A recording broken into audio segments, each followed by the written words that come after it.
Namaste, everyone. I hope you're doing well. We're recording this podcast on May Day, and today is as good a day as any to discuss the significance of the left in India, its rise and fall, and its impact on our society, culture, politics, and other things. Also, we'll be discussing if there's a revival in store for the left in India. So, I have a stellar lineup today. We have economist, author, and investor Harsh Madhusudhan, who returns to the podcast today. Having lived much of his life in Kolkata, he's had first-hand experience on how communist policies impact someone on a daily basis. So we'll talk to him about that in a bit. Hey Harsh, we missed you. Great to have you back. Great to be back. Thank you.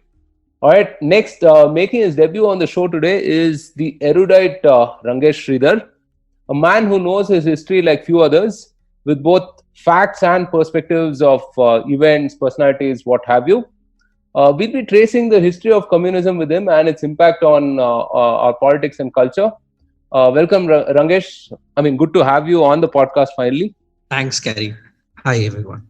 Last but not the least, we have guest extraordinaire, a man for all seasons, a lover of poha, policy and politics, the one and only Aashish Chandorkar. You've heard him lend deep context on global national issues before, and he'll be talking about the politics of the left in India. Hey Ashish, glad to have you back. How are you? Hi Carrie, how are you? Doing well. All right, guys, before we get started, I have a quick question for everyone. So they say that they say that you don't have a heart if you're not a communist at age 20, right? Which of you was heartless in their youth? So I'll go first, Harsh here. You mentioned that I grew up in West Bengal, state that has been ruled by communists from 1974 to 2011. So I was never. You can say that I was immune, or I developed immunity to that virus fairly early on. So okay. I was never under the illusions of being a communist, socialist, leftist. That kind of jargon never entered my bloodstream. Wow. Okay. Ashish, what about you? No, Carrie, I straight away moved into the right of center political stream at a very, very early age. Okay. What about you, Rangesh? I would say that I was heartless as a child, and ever since I've been heartless. If being a communist is the only proof of having a heart, it has got much to do with I would say rather conservative upbringing as a child, which kind of put in a natural filter towards the ideology of the left. So the leftist ideology never kind of appealed to me. I don't know what to say. Perhaps I was the only one who had a heart at that time, I think. So, but since, of course, I've become heartless as well. So, Harsh, I want to start with you. Help us trace the history of communism in India and, how it kind of overlapped with the freedom movement and so on. Okay, sure. So, I'm not, of course, a historian or something. I haven't really read up on the history of communism of late. So, communism, I think, came to India. I think in the 1920s, it really became something of a big issue. It started becoming something of a big issue. In 1920s, there was all these people like M.N. Roy, who later went to Mexico and so on and so forth. Remember in 1916-17, in the late 1990s, Mahatma Gandhi takes over the Indian nationalist movement. And the Young Turks then were these people who came up in the form of communists. In the 1930s, they formed the Congress Socialist Party. So it was like the group within the group, so as to nudge and push the Congress towards the left. And Nehru while he never quite joined the group, he was the patron saint of the group, Jawaharlal Nehru. Subhash Chandra Bose actually did join the group. So this movement was slowly, even Bhagat Singh, let us remember that he was influenced by communist literature. So communism at that point was seen as an anti-imperialistic force. It was seen as an answer to great economic inequalities. It was also seen as an answer for the question of modernization. I was just reading a book right now before we were having this conference called The Souls of China, by a guy called Ian, forgetting his last name. So this book is about history of religion in China, in modern China. And one of the interesting things that comes out in that book is, whether it was Ottoman Empire, whether it was post-independent India under Nehru, whether it was China, a lot of emerging then third world countries, developing countries saw religion as an obstacle to catching up with the West. And communism was that kind of that kind of legitimacy it gave you to remove traditional religions from your path. Although, in our discussions, we often call communism the fourth Abrahamic religion, and communism was the final spear of the West into Indian polity, which I think Ram Manohar Lohia said that at some point. So I think communism had it was a master idea, more broadly socialism. In the words of Girilal Jain, he called the word master idea, which from about 1920 to 1970, that half a century, which just captivated the intelligent, young, urban Indian mind, that this is the answer to first anti-imperialism, then economic development. Because remember, Soviet Union caught up very rapidly with the US. And at that time, Stalin's mass murders were not exactly public knowledge or mass knowledge, known very well outside of the Soviet Union. So this was seen as the progressive, the modernist ideology camp to be in. So that is and remember that this allows you to, in the view of many Hindu communists, it allowed them to kind of forego religious conflicts and caste conflicts by using class warfare as a card. Obviously, it did not end up working. In the case, there was partition, and the Taraqi Pasand, the Progressive Writers Association, were basically a lot of communist Urdu writers. Even some of them ended up going to Pakistan. So it was an attempt to sideline a lot of issues, to kind of bomb and blast a lot of the old legacy baggage to start a new world. And that the idealism came from there in India.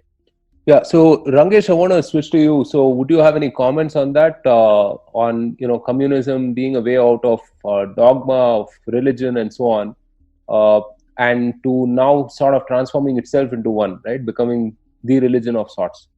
I agree completely with Harsh's assessment of the early phase of, or the drivers of early phase of communism in India, right? And to the extent that that was an age of reason, and being reasonable and being attuned to scientific process and methods in politics was the in thing in those days. And it wasn't just restricted to the communists, but communists kind of represented those ideals. I would like to focus further ahead on how that growth kind of happened. And to me, the impetus for the growth of the Communist Party of India, and in this case, the headquarters of this philosophy, if I may use Gramsci's term, was a CPI in India, which was fathered, or rather mothered, by an Indian British Marxist ideologue by the name Rajni Pame Datta. But it actually came of age immediately after the Second World War started, right? And immediately after the Soviet Union was attacked, and then Marshal Stalin took a diametrically opposite view on what the communists of the world should do and who the new class enemy is. And with changed definitions, the CPI in India became completely aligned with the British imperial rulers in this country. At the same time, Mohandas Gandhi launched this Quit India, which kind of dissipated the prime of the Congress from on-ground activities, and they were jailed. And it left the field completely free for the communists to take over. So they had access, complete free access to do their groundwork, and B, they had the government's complete support to do their groundwork. So those crucial years between 42 to 47, when they had the complete backing of the British government in India, is what kind of placed them as one organization which had, or which could match, or at least stand up to the organizational might of the Congress. and which also helped it in emerging as the principal opposition party to the Congress party once India got independence and elections started happening in this country. Right. Ashish, it's hard for someone to imagine right now the kind of power that communists wielded even as late as the 90s, right, where they could make or break coalitions. Help us understand the rise of political power for the left in India. At a state level, obviously, the communists had been winning elections and they were in power. Kerala, Bengal, Tripura, obviously the three leading states. But I think what a lot of people don't appreciate now after all these years is that they had a very strong base in several other states as well. So, for example, in Shimla in Himachal Pradesh, they had control over the municipal body for a while. In Indore, they won a 1977 Lok Sabha election. Homi Daji, who was one of the leaders, won the election. Tamil Nadu, Maharashtra, they still keep winning seats. So basically, wherever there was an industrial setup or a base of workers. I think the Communist parties had a strong presence historically, and in 1989 they got together along with the BJP actually to support the VP Singh government. That was more of an anti-Congress stance rather than a pro anything type of a setup. But for about 2 years, both the left wing and the BJP supported the VP Singh government in Delhi. But I think the most significant part of the left rise politically was in 2004 when the left front actually won 59 Lok Sabha seats, the four parties across India. And in fact, the influence they've had in those 5 years, I mean, I would actually rate 2004 to 2008 the first 4 years. I mean, the other 6 were probably there was some pullback to the effect of the first 4, but the first 4 years of that coalition, which was largely propped up by the left parties, has left such an indelible mark on Indian politics, culture, society that it will take many years of undoing to get back to the pre-2004 levels. I think the politics and the general language of governance became far more left in those 4 years than ever before in India. And I think another point to note is that, I mean, to going back a little bit actually to the origins itself, right? So see, the rise of communism happened in India along the same time when the Khilafat movement was being raised globally.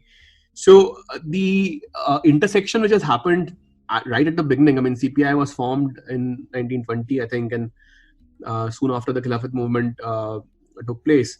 I think that intersection of having fairly dogmatic ideologies coming together, that actually has come back to fore in the last, let's say, last decade or last 15 years or so in India. So what started with the view that the three dimensions of class, caste, and religion, I mean, the class will take over. I think that it has been much more visible in the last 15 years in India than ever before. Great point. Rangesh, you want to take West Bengal as an example and talk about how the communists were there for about 25 years or more, I think, right?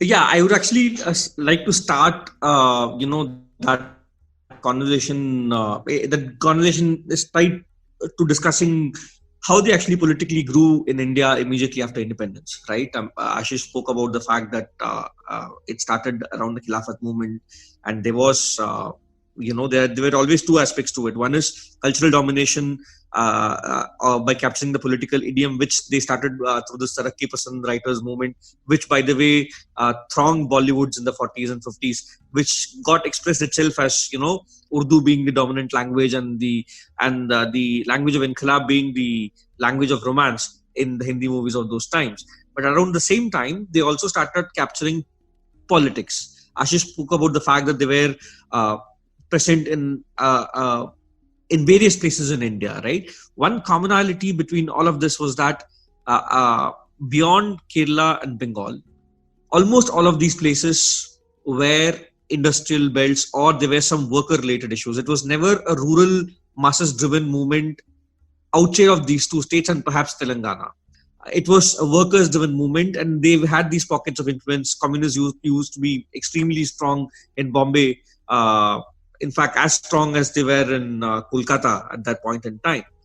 But their main flip came from the fact that they could capture power and be a viable political force in Bengal and Kerala, right?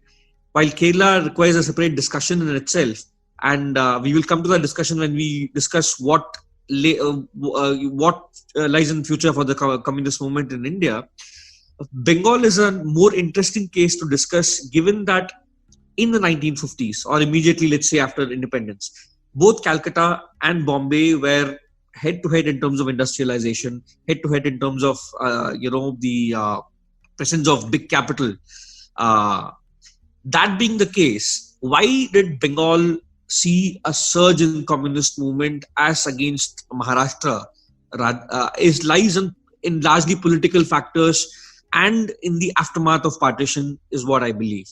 And let me expand on that if I may have 2 minutes. Partition happened very differently in Bengal as against Punjab, right? In Punjab, people who came from West Punjab were given some kind of land. There was a formalized way of dealing with refugee resettlement, right? That did not happen in Bengal. What happened in Bengal was that Calcutta saw, I think some estimates put it, multiples of population. It saw a growth in its population by multiples within 5 years immediately after partition.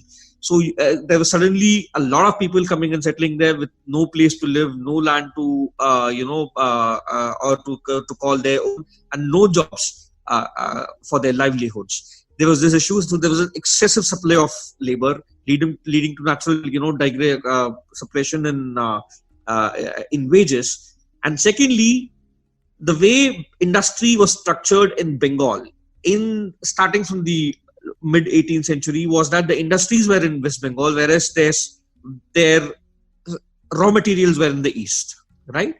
And that supply got disrupted by partition, which led to a lot of job losses. A lot of rice fields had to be converted into jute plantations, leading to again agricultural crisis. This led to two broad sections of people rooting for communists. One is the displaced labor as well as agricultural labor in especially central Bengal, Bardhaman, Hooghly, Havda, those areas, Durgapur. And then the refugees who came from Bengal, who blamed the Congress party as much as they blamed the Muslim League for their for the partition and for their displacement, and who also hated the Congress for not doing much for their settlement. And these are the two factors which eventually led to the communists, successively gaining traction and eventually coming to power in 1961 for the 67, first in an alliance and then in 77 on their own. And that's what differentiates them, Bengal, or the growth of communists in Bengal as against, say, Bombay and Maharashtra, though both the mega cities at that point in time were fairly placed in terms of, labor, in terms of industrialization. So I'll just add something on Maharashtra here, Cary. At the central level, like when Indira Gandhi rose to power, I think she probably realized the importance of co-opting communists in the narrative setting around, the new society and the progressive ideas. And I mean, there's always this theory that the JNU was set up mainly because she could then gather all communists together in one place, or left ideologues in one place, and then create a patronage system which basically kept them generally aligned. Even if they were critics of the government policies, but they were generally aligned with the larger Congress view. In fact, if you look at Mumbai, the same approach was taken. Like the INTUC, which was the Congress-aligned labor, the trade union. They hardly protested. They were the only unions who had the legal right to gather workers in the form of a union, and for many years in Maharashtra, and they hardly protested against the big industrialists through the 70s. The only dissenting voice actually came from George Fernandez in 50s and 60s when he rose through the ranks in Mumbai. But so Mumbai was more political and more co-opted kind of a movement, and that was only broken when Datta Samant started a strike in 1981-82 for the textile mill workers, which paralyzed Mumbai for a year and eventually effectively deindustrialized the city soon after. When after the strike, like several thousands of people were rendered jobless, and then a lot of industry moved to Gujarat and also in the interior parts of Maharashtra. So I think the control which the political control which the governments had in Maharashtra significantly reduced the influence of the communist thought process. And then when the workers of, I mean, when the children of the communist workers were, they had no future, no jobs in Maharashtra. That's when Shiv Sena rose to fore and essentially created a pro-Maharashtrian, pro-Marathi Manus view, and they ran their politics from there on.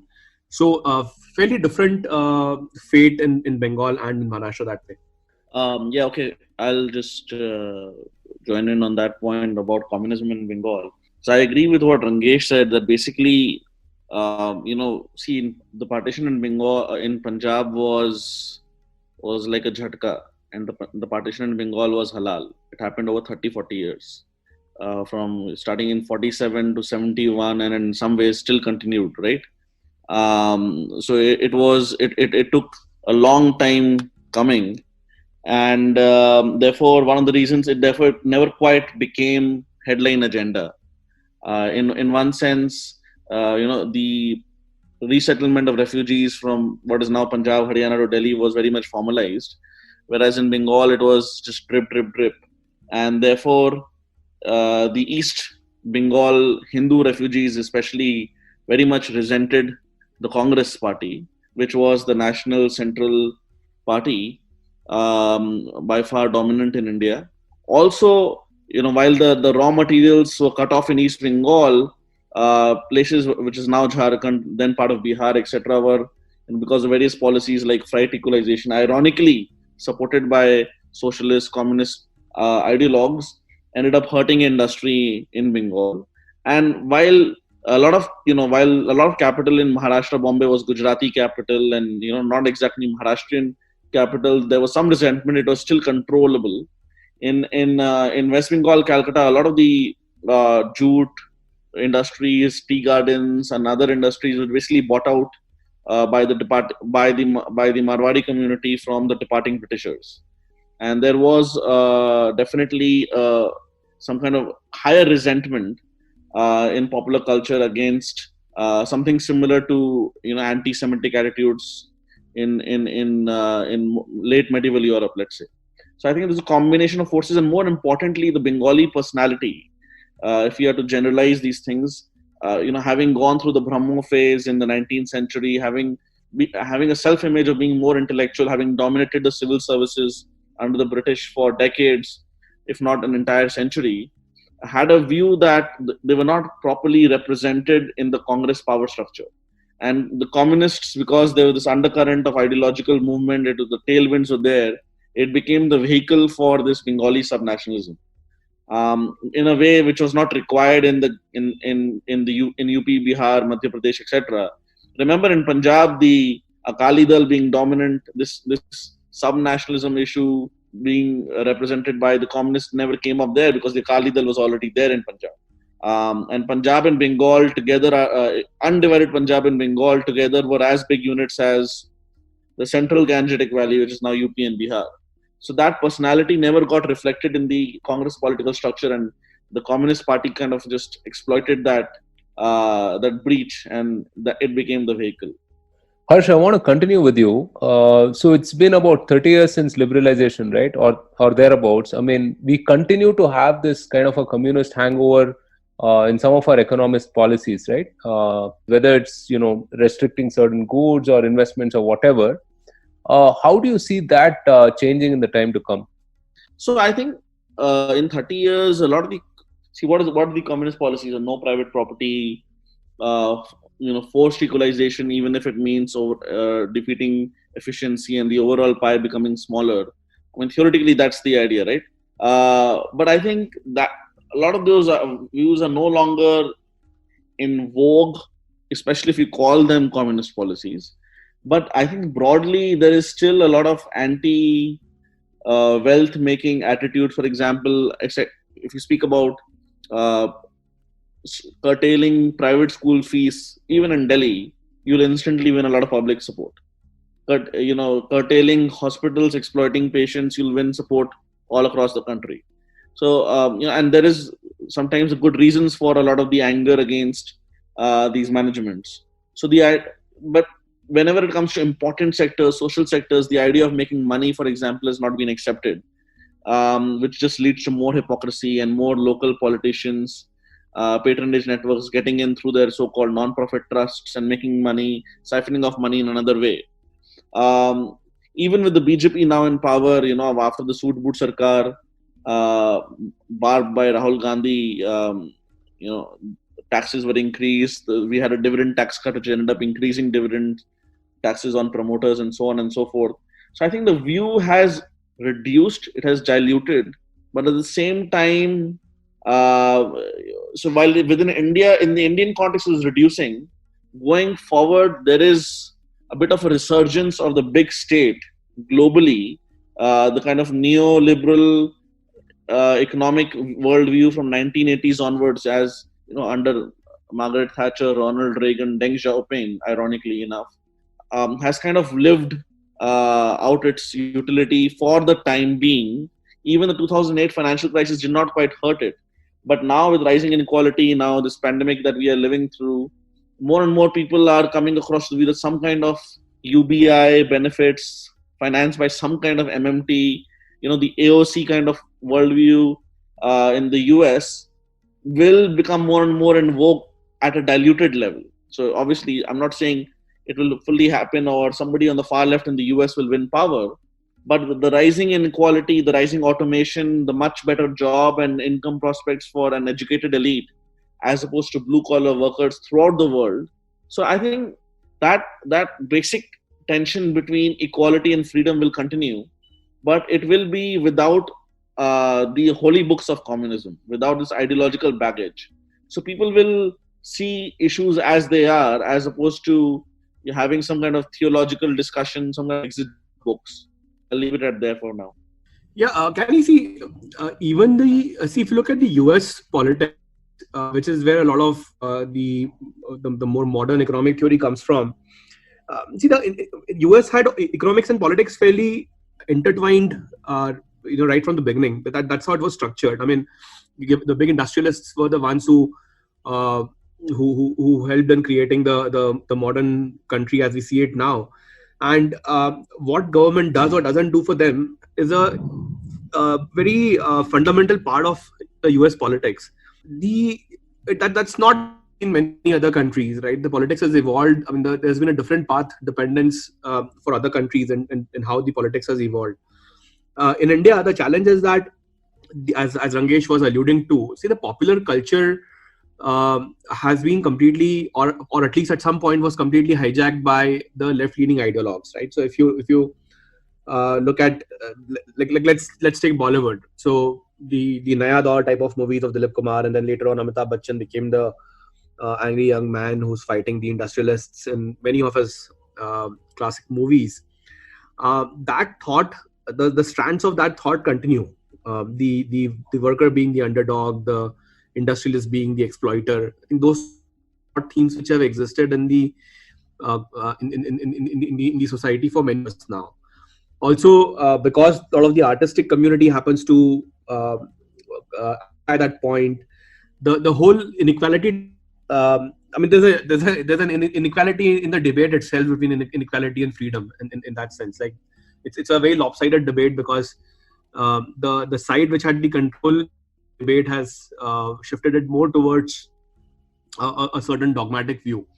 But I think in today's world, when we say big state, finally the US notion of big state being the economically big state is, I think, winding down to some extent itself, where the state power, which is more state power or a state capacity, which is more around foreign relations, international influence, the quote-unquote respect it commands in the international fora, getting your own point done, and getting your own agenda set without questioning what is being done economically inside the country. I think that is being disjointed now in most of the world, certainly in India. So, but that again means that to come out of the socialist view of thinking, of policy making, is even a much longer process in that sense in India, because when the state is powerful, the political power then doesn't emanate only from economics, which has been one of the political dogmas about politics. I mean, good economy being good politics, but that seemed to be getting disambiguated in multiple countries, including in India. So the whole dogmatic view of policy making using socialist principles may actually need even further pushing back, because there may not be a political sponsorship for that anymore. Yeah, I mean, generally, if you look at it, I don't think they even call it leftist policies, right? I mean, even Bernie Sanders, who is by all means a very, an avowed leftist, right? I don't think even he calls his policies, some of them drastic for control of resources by the state and so on, as leftist policies. So I guess there's always a purchase for that sort of an allure for equality and for making things right, or whatever else you would call it, right? Rangesh, do you want to add something to that?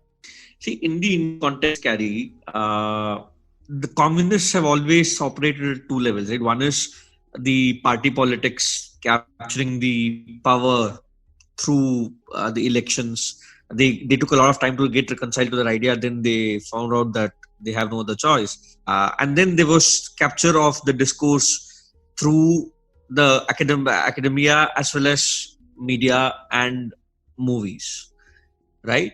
I believe that their influence in the second half is much more pervasive and has been much more long-standing, and has kind of made the leftist narrative the standard one even today across various spheres in this country.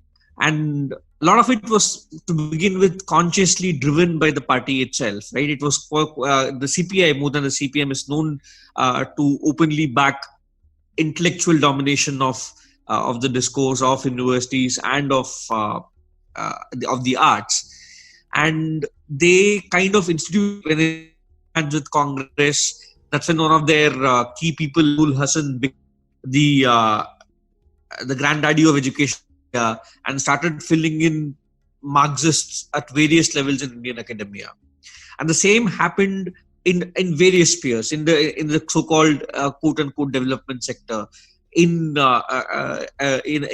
activism and so on and so forth, to the extent that a bulk of those who call themselves Ambedkarite today essentially use Marxist frameworks and structures to analyze Indian society. It's not actually based on what Ambedkar came up. They take up his name, but what they essentially do is to do a Marxist analysis using some kind of an Ambedkarite filter, right? And they call themselves extremely anti-Marxist. So to that extent, to make it more contextual in the Indian in the Indian situation, the meme that Indian society is fatalistic, right? Or that because of that there are certain limitations to how much India can grow, right? The meme that Indian society is not just hierarchical but fixed in time with an extremely rigid, which has a lot of consequences. And this is a rhetoric which many people, including many of the Hindus themselves, have picked, is all essentially Marxist in its roots, essentially leftist in its roots, and it because of a reason. And it is there because I believe that Marxism is a religion in itself, and an Abrahamic one in that, which believes in certain end state, an ideal end state where all of its non-believers are finished and defeated forever, right? And because of this larger meta framework, any other ideology which kind of didn't feel in sync with it was something to be attacked immediately. Pagan faiths, especially the Hindu systems, were seen as the intellectual opposites of what Marxism stood for. On the other hand, Islam was seen as the perfect or the closest to Marxism in a religious context, in a God-believing religious context, right? And the implications even today. A lot of the discourse around Hinduism, and that a lot of people on the right wing in India, in the conservative wing or the Hindu Paksha, call it whatever, have the problems that a lot of us have in the discourse, has essentially its roots in textbook Marxist theoreticians. And I think that influence is only going to continue because a lot of it has been mainstream. I feel that the reaction to it has increased over the years, especially in the past 6 years, and there is scope for aggressive pushback from the other side. But I still believe that though politically they seem to be quite finished, and I'll come to the political discussions at a later point in this conversation, their intellectual domination is here to stay because it has been mainstream to some extent. Yeah, I mean, there is no arguing with, something that says you're a bad person, right? Which is the sum total of all leftist arguments, actually. And we are seeing these similar tropes in this whole snowflake generation, as they call it, right? So, Harsh, you want to talk about that? I mean, how people might be leftist right now without even knowing that they're leftist. Yes, well, before I come to the snowflake question, just echoing what Rangesh said. See, it started with the Protestant Revolution, where what could be explained by reason was true religion, and everything else was superstition. And communism, in a way, kind of fine-tuned it, and the most obviously complicated religion, a group of religions from a communist point of view, which is very much in the Western Abrahamic framework, were Hinduism and Chinese folk religion. The Chinese folk religion was obviously decimated in China for now, although it's now making a comeback after the death of Mao, especially in the last couple of decades. Xi Jinping is known to be a big supporter of Buddhism and Taoism and local religions.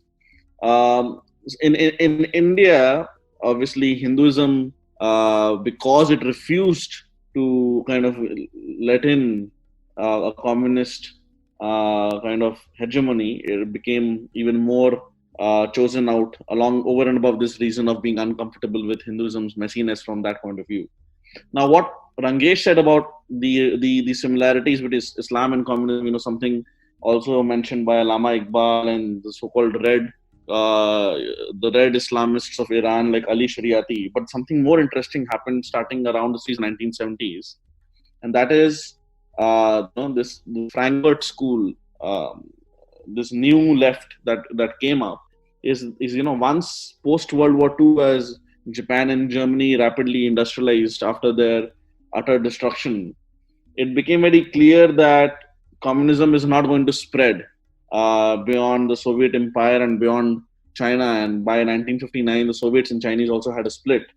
So the theoreticians of the left decided, well, okay, fine, while we can't completely dilute the philosophy, we do need to recruit new proletariats. And the new proletariats, they decided to recruit from, quote unquote, the global south and global oppressed people. So there became racial minorities in the West, but more at a global level, the most obviously anti-American group to recruit were the Muslims. And many French philosophers wrote wrote in favor of the incipient Islamic revolution in Iran, even though they themselves were homosexual, and homosexuals got executed in Iran later on. We forget that the 1979 revolution in Iran was a combined Islamic communist takeover, and the communists simply got shunted out once the Ayatollahs had power. So there's a deep, for the moment, sympathy from the side of the global left towards Islam to recruit as part of the global proletariat, and basically Hindus in this. We often wonder, why is Hindutva getting such bad press in the Western media? Basically, Hindus are just roadkill for the moment. They're not important enough or powerful enough to respond in a material or intellectual sense as of now. So when they are actually bad-mouthing Hindus in whether it's in the right-leaning Wall Street Journal or left-leaning New York Times or the equivalent UK newspapers and magazines, they're basically speaking to a domestic audience and sharpening their own worldview. So that is a good point to start discussing about wokes, because like the millennial woke culture, so to speak, on social media, by urban upper middle class kids who are kind of mouthing off these platitudes, not knowing the history, the context where they're coming from.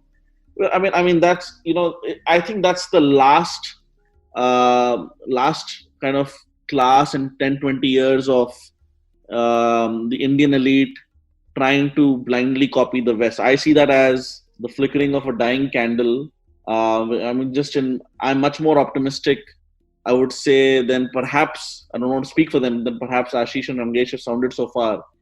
I think I've seen so many people convert, so to speak, from a socialist, communist, left-leaning background to more of a so-called Sanghi background on social media in front of my own eyes over the years. So I think, again, to go back to Girilal Jain's terms, that big idea is moving from communism to dharma. And I think it's a matter of time before, at a young age, people want kind of absolute clarity. They don't want nuance. They want, give me one big idea I can go and shout about. So, maybe there are a few people in South Bombay who come out and protest against the Second Amendment in the US. But I don't want more representative of a larger group. So, Carrie, a couple of interesting points here, related points in this whole debate between right and left. Let us not forget that things evolve. Things have evolved even within the left ecosystem, right? So, the division of CPI and CPIM happened at one point because CPI was considered too rightist by a faction, which then later on became CPIM.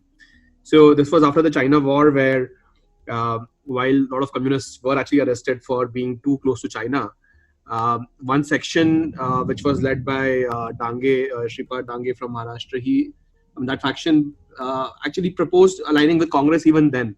And ironically, Congress was a right-wing party in the country's narrative in that point of time. So, to Harsh's point, yes, I mean, the debate has shifted significantly. Of course, within the left ecosystem, it has become lefter because CPIM is now more dominant than CPI. And CPIM was the left of the left faction. So yes, the debate has shifted both within the ecosystem and also more generally towards the center right, the right. So there's no doubt about that. And I think that's also. But what has happened on the point of academic capture, again going back to the example of JNU. See, JNU was the university was formed in 1969. The bill, I think, that was introduced into 1965 by MC Chagla, one of the most eminent jurists in Indian history, when he was the education minister. At that time, during the debate in Parliament, the lot of members had expressed, the members who had leftist ideology had expressed their opinion that this university should promote scientific socialism, which was what Harsh was alluding to. That is, anything which cannot be proven by reason, you should not believe in it type of arguments. The challenge is that a lot of the administrative apparatus today, because the university started at that point of time and a lot of institutions got affiliated to it, the whole administrative apparatus today has deep linkages into university is just a motive, but in general with the thought process. So while the more democratization of information and opinion, etc., in the last decade has unwinded the control of the narrative in a popular sense, but in the more institutional sense, I think there's still some distance to go. And while Harsh remains optimistic, and in general, so am I, that things will become more balanced. But I think the journey is long and quite arduous in that. Okay, I think there was a previous question on wokeness and how those beliefs reconcile, right? I mean, the socially liberal beliefs versus some of the more dogmatic beliefs of the new generation of leftists as such, or the people who don't know that they're left. Rangesh, you want to comment on that? I think Harsh pretty much captured it. I can only add this much, saying that the Frankfurt School, which is the fountainhead of social, quote unquote, liberalism from a leftist point of view, made that shift happen. It made leftist ideas central in a social context, and I think that domination is going to be there for some time to come. And I think some of that domination is also irreversible, because a lot of which tomes have been accepted by people on the other side of the aisle themselves, including by the Hindu side in India. Okay. So let's let's move on to the revival of the left in India. So Ashish, again, I want to come to you and talk about is there any sign for a political revival of the left in India? So politically, I don't think it is very easy carry to revive, because the elections have taken a more presidential form. The positions have become hardened, and as Harsh pointed out, certain people who were generally not interested in the whole political discourse have also become engaged and have uh, shifted away from the core communist ideology. So I think the political revival is difficult, except in the state where they already have a cadre base and so on.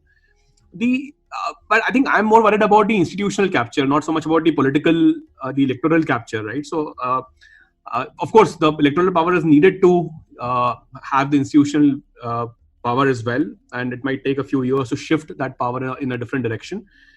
But to me, I think that continues to be a real threat. I mean, not a threat, or a real phenomena, which is there irrespective of which party rules, and also more important and more impactful for the society, not just the political part of it.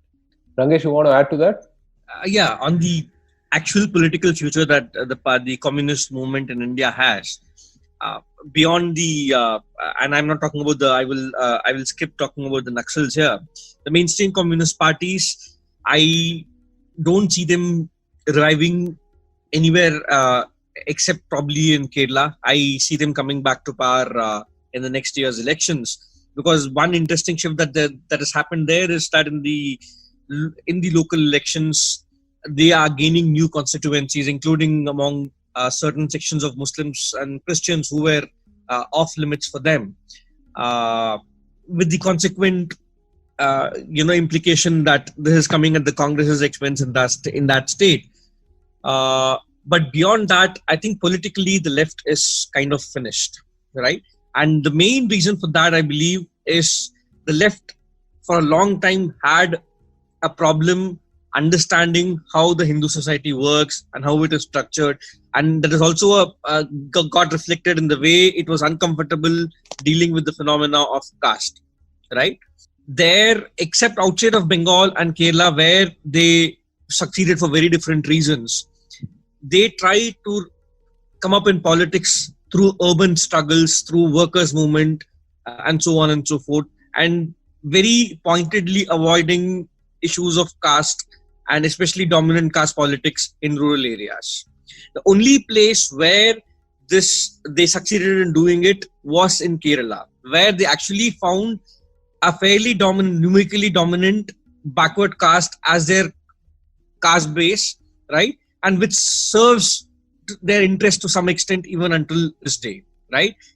Given that politics become much more identity oriented now than it was, say, 30 years back, 40 years back, and given that even 40 years back, the left was never wiser when it came to how using identity politics or even understanding it, reconciling to that reality.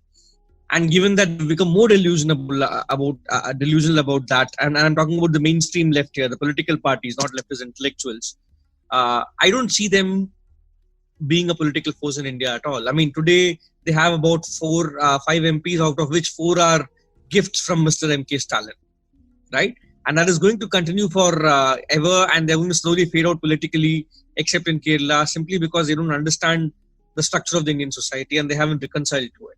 Okay, so maybe not the CPI itself, but is there a scope for something like, Congress or AAP or some other neo party to kind of fill that vacuum, Harsh? Or So, DMK perhaps? I think that's the key question, is it not? I mean, see, right now what Narendra Modi is doing politically is, except on the question of religion, and there is a bit of fine tuning every now and then when there is a sense of an overreach. He is trying to occupy the entire political spectrum, and I would say until the Delhi elections, in a very substantial sense, the opposition has let him do that. So when I say that, what do I mean? I mean on the issue of caste, on the issue of class, and even on the issue of corruption. Basically, whatever the 4 or 5 key issues have been, except to send this Hindu consolidation tactic or strategy which is intrinsic to the Parivar. Narendra Modi has basically captured the entire platform. He was in many ways building very useful and urban poor assets before the 2019 elections, and now also he's in no way, in no hurry, trying to become the Ronald Reagan or Margaret Thatcher of India. It's much more likely to be the FDR or LBJ of India, because India is at that stage of development where a certain welfare state has to be built out, hopefully in a relatively efficient manner.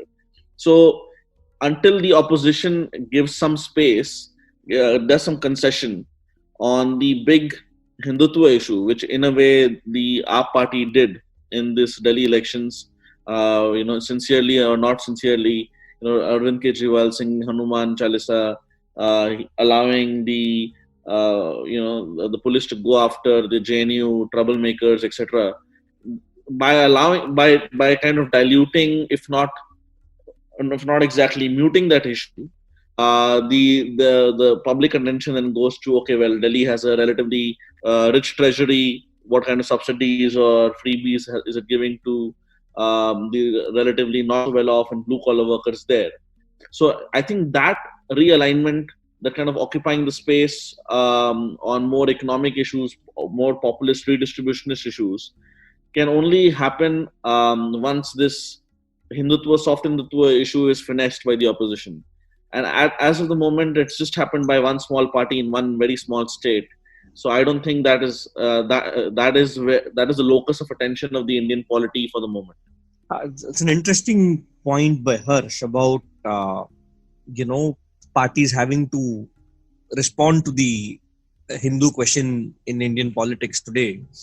I think the answer to your question, Carrie, as to what will replace the left in India, right, will depend on who will appeal to the religious needs of the petit bourgeois or the lower middle class and the lower middle castes, right, who form the chunk.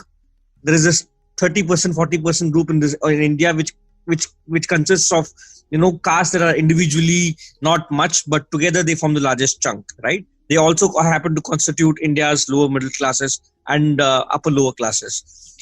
The answer to your question will depend on how the AAP phenomenon in Delhi gets replicated across the country, in the sense that how well an economic left and a fairly social liberal, social left entity, political entity, succeeds by accommodating the religious interests of this petit bourgeois lower OBC group, which has become decidedly Hindu over the years. In fact, one of the failures of the left in India was their inability to tap into this section, right? It was a section that they ought to have tapped into if they had to succeed in their revolution, in capturing power through the barrels of democracy. That didn't happen. And it again goes back to the ability of any other form of concoction of left. It depends on their ability to cater to their needs. And right now that space is not up for grabs because it is firmly with the BJP in large swath of North India, right?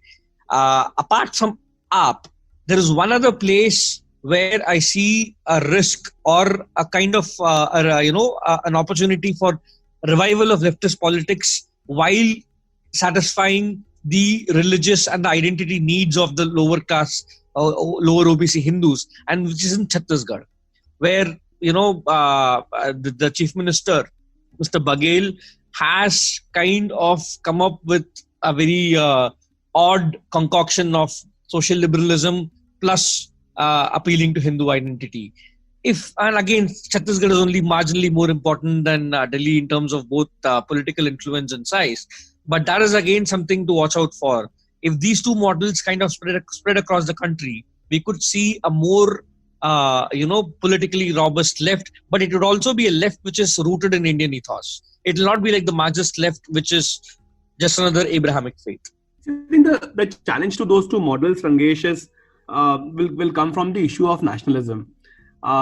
See, the way historically left has been modeled, it is a religion without borders, right? But the thing is, with the added importance of nationalism in today's times, whenever an event happens which which raises fervor of the nationalism variety, that is where the real separation of the chaff and the grain happens, right? Like, people are unable to use or reconcile their social liberalism signaling with the extreme nationalistic sentiment, which soon then, and that's where the quote-unquote right-wing